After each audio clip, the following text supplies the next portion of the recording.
September 23, 2006 was the day the boxing world knew Arthur Abraham was a force to be reckoned with. From the opening bell, this match was competitive as both fighters continually landed damaging punches. Midway through the fourth round, Miranda broke Abraham's jaw. His jaw's broken. From the fourth round on, in his bout with Edison Miranda, Abraham battled through an excruciating further 8 rounds where he went on to win a decision. Abraham remained undefeated for his first 31 fights and looked pretty much unbeatable at the middleweight division due to his size and rugged tough man style. Arthur's losses started racking up once he made the decision to compete at the super middleweight limit, but in doing so, he always showed a brilliant chin and resilience against some of the sport's best fighters. Okay, you alright? Are you okay? You too? Yeah, I'm good. It's a fight game, it's a fight game. Marion Wilson is the only fighter listed that would be labeled in the journeyman category due to the fact he lost over 20-plus fights to current and former world champions. Marion Wilson, a veteran who has not won many fights lately, but always gives these youngsters a tough time. A staggering record of 12 wins and 41 losses tells you everything you need to know about Marion. He fought some of the greatest punchers of his era, like Ray Mercer, Shannon Briggs, Ika Biabuchi, and Samuel Peter, all without being knocked down a single time in his career. He is battering Marion Wilson around. To have such a poor record without any KO defeats is mind-blowing, and definitely warrants him a spot here today.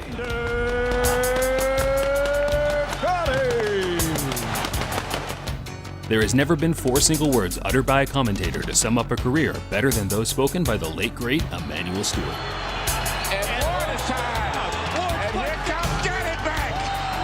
The all-action brawler is often credited as one of boxing's greatest in-ring spectacles ever. Fight after fight, he entered the ring with one thing on his mind: to entertain the fans.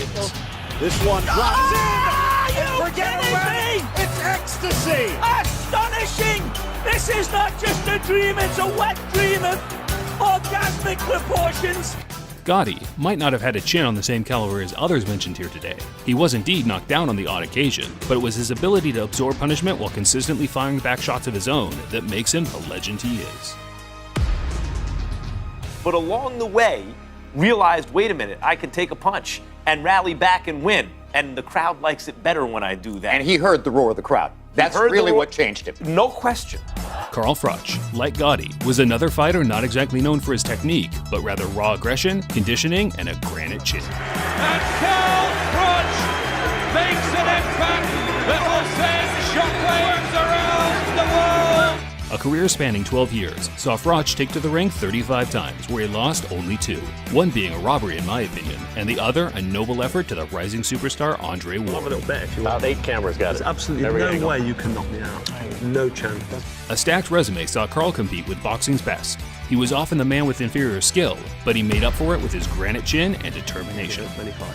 Even though everybody thought you had a great chin, now it's become known as the chin. One of the best chins in all of boxing at this point. Whether you're a hardcore boxing fan or not, chances are you've seen this knockout on more than one occasion. Right hands. And now Mercer to the corner. And Mercer's all over him. And Morrison in trouble. And Morrison goes down for the first time. 90s heavyweight Ray Mercer was as brutal as his highlight reel suggests. He has countless knockouts where he truly lived up to his nickname of Merciless.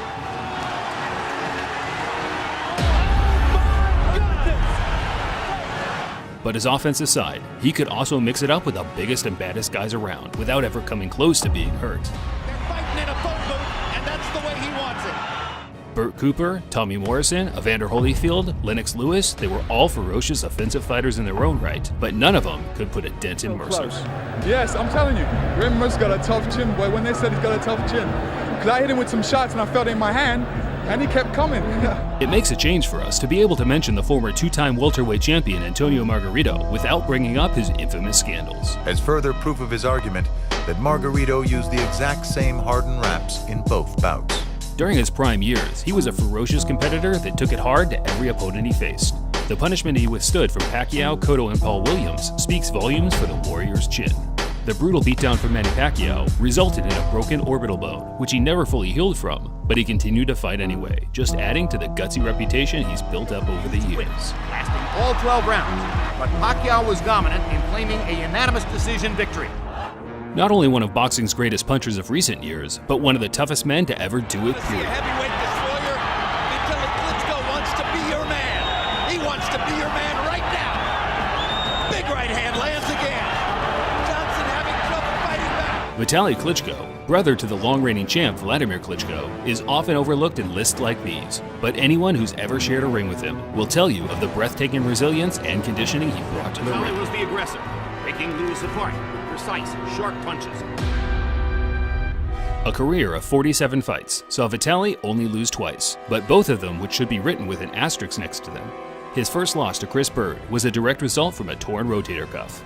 His second came to Lennox Lewis, where he put up an almighty war before being stopped due to a horrendous cut, which he wasn't too happy about, to say the least. Isn't it fair to say tonight, Lewis wins the fight, Klitschko wins the event?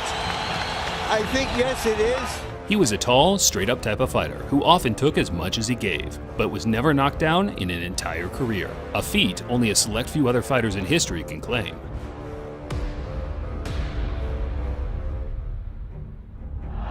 Panama Al Brown is the oldest featured boxer on the list, but that's not the only thing that makes him unique. Panama was a career bantamweight, but had freakish characteristics that seem almost impossible to get your head around.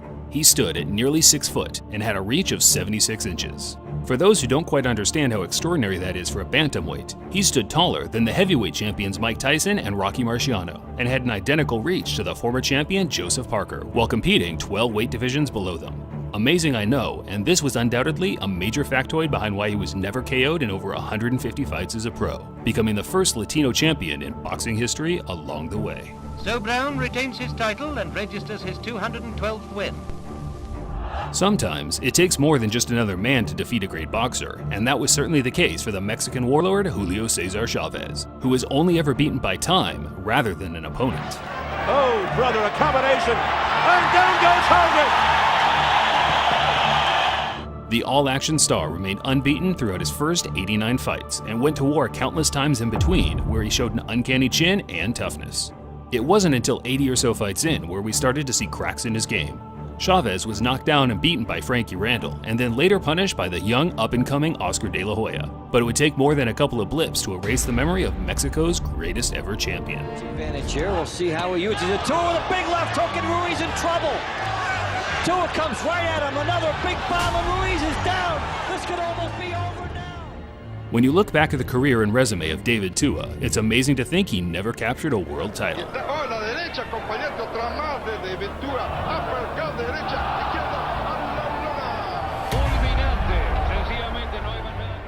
The New Zealand heavyweight is regarded by many as one of boxing's hardest ever hitters. He destroyed the former and future world champions John Ruiz, Hasim Rahman, and Michael Moore with brutal ease. To go back to working.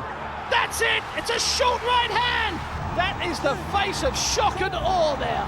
That aside, much of his career is also highlighted with some granite chin moments. His fight with Ike Abiyabuchi, for example, is often listed as one of the best hidden gems in heavyweight history. They broke the world record for the most punches thrown in a heavyweight fight at close to 2,000, where most were landed on Tua's chin. Tua also had some bruisers with David Izon and Lennox Lewis, but wasn't knocked down until right at the end of his career, where he got back to his feet and duked out a draw. Evander Holyfield, confident, relaxed, cool. If this list was just about ranking boxers on nothing but their warrior instincts, I have no doubt I'd rank Evander Holyfield number 1. Looking at a sports legend in the purple trunks, Evander Holyfield. The give-and-take warrior forced his body up in weight to compete with the real killers of the 90s heavyweight division. I can't believe what I'm saying. Holyfield was a highly skilled boxer in his prime, but if someone was willing to stand toe-to-toe and slug it out with him, he was more than happy to oblige. Big punchers like Alex Stewart, George Foreman, and Lennox Lewis landed their bombs on him without a budge. Heck, he even took the best Mike Tyson had to offer before proving to the world he was the better man. Oh, a straight right combination by Holyfield. Holyfield looking to air it out. Holyfield's unloading now. He's taking a shot. He's going for it. Oh, Tyson's in trouble. Evander did eventually meet his match against Riddick Bowe, where he was floored and beaten, but as all great warriors do, he bounced back and became champion once again. After the second round, I understand it's not boxing. I need street fight, just broke him. Very rarely can you say a boxer has never been floored in sparring, in the amateurs, and in the pros. But that's a feat Gennady Triple G Golovkin carries with pride. And that's it, because I don't feel power, I don't feel... Yeah, he touched me, and I don't feel. The current undefeated middleweight is credited as having the most uncrackable chin in boxing today, and he's faced some powerful guys like Curtis Stevens, David Lemieux, Danny Jacobs, and Canelo Alvarez. Gennady has an eerie calmness in the ring, where he never panics and simply sticks to the game plan of being the walk-forward aggressor hunting for his KO. Whenever he does get clocked, he often laughs it off and uses body language to suggest, "Is that all you got?" No, he never hurt me. He points tick, tick, tick, tick, tick, tick. He's nothing, However Gennady's career ends, I have no doubt he'll always be remembered for having one of boxing's greatest ever chins. Lewis unbeaten, remember, after 25 fights. Oh, he's got him! Oh, Lewis walked into a right hand, and that was the sucker punch that they worried about. Can you imagine having to fight a prime Mike Tyson? How about fighting him every day for weeks on end? Well, that's exactly what the Atomic Bull, Oliver McCall, did back in the late 80s.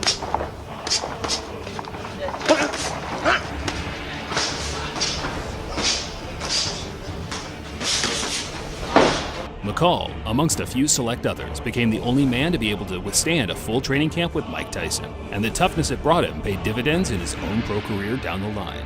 Just like Triple G, McCall is another boxer that has been rumored to have never tasted the canvas in sparring, as an amateur and as a pro. But for a top heavyweight in that time period, it's somewhat more impressive in my eyes. His life was riddled with substance abuse and mental illness, which affected his boxing career majorly, and in spite of that, he'll still be remembered for having one of the best chins in heavyweight history. Because I really didn't get hit, and I really wanted to actually get hit. Whenever anyone asks me about marvelous Marvin Hagler, I always tell them the same thing. No middleweight, past or present, would be able to handle the sheer ferocity of this man in his prime.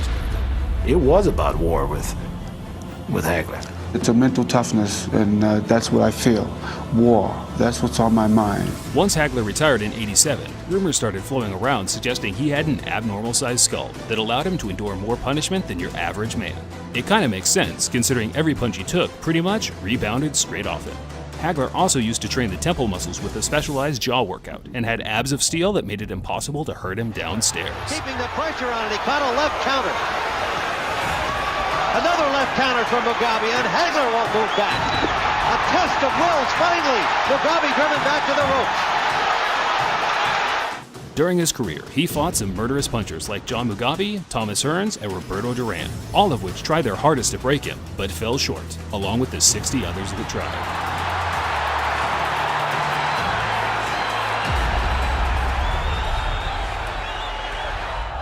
I don't want to hurt nobody, just smack him around and let him know who's boss.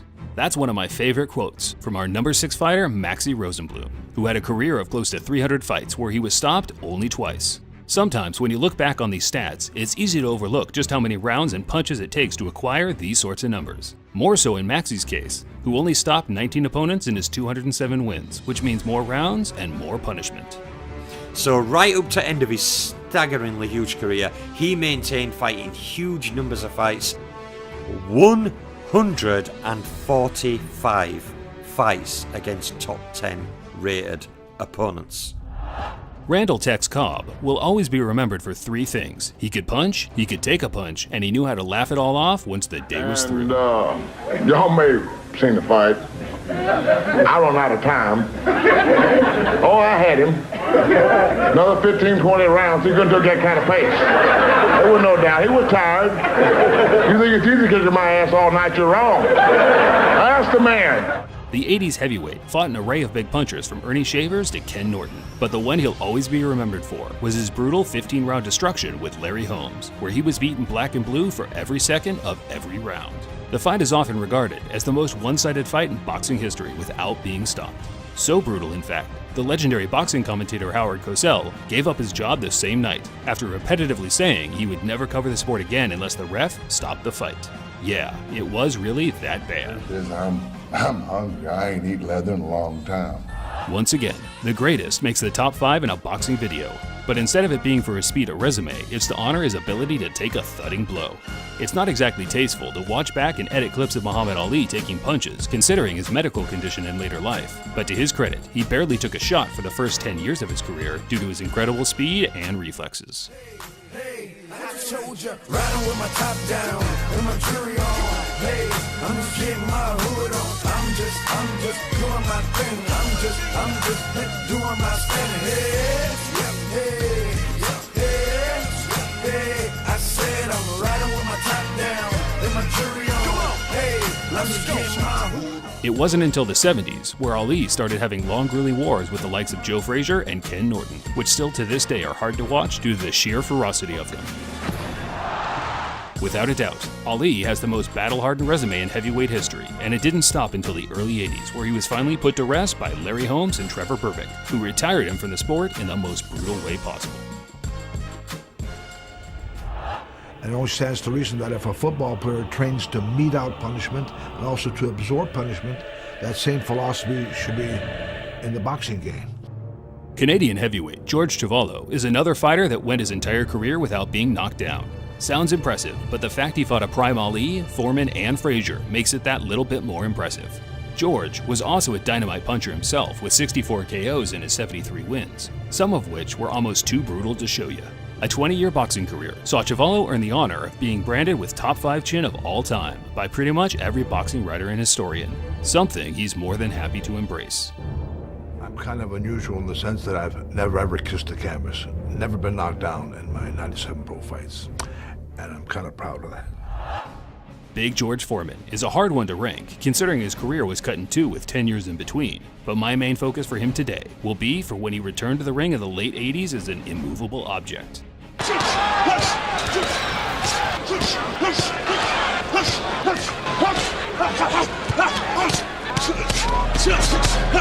From 91 to 94, he engaged in multiple battles that saw him take at least 5,000 blows from the likes of Evander Holyfield, Tommy Morrison, Alex Stewart, and Michael Moore, the latter making everything worthwhile as he became the oldest heavyweight champion in history. As much as I love watching young George, bowling guys over in the 70s, there is something that warms my heart watching him compete as an older man, testing the young up-and-coming fighters' will in the ring.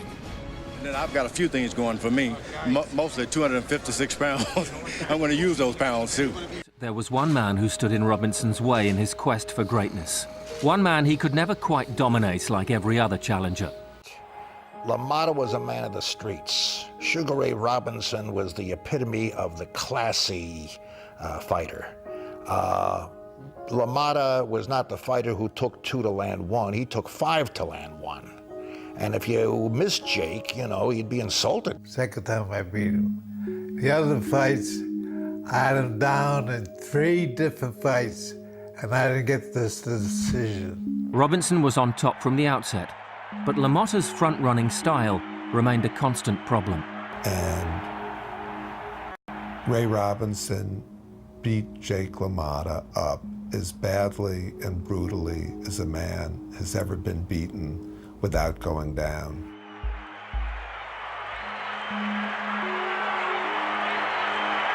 I was gifted with a hard head, I guess, but I never went down.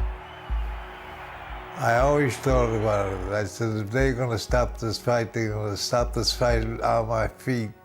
So I was on my feet, and when he was pounding me up against the ropes, and I couldn't do nothing, but I wouldn't go down.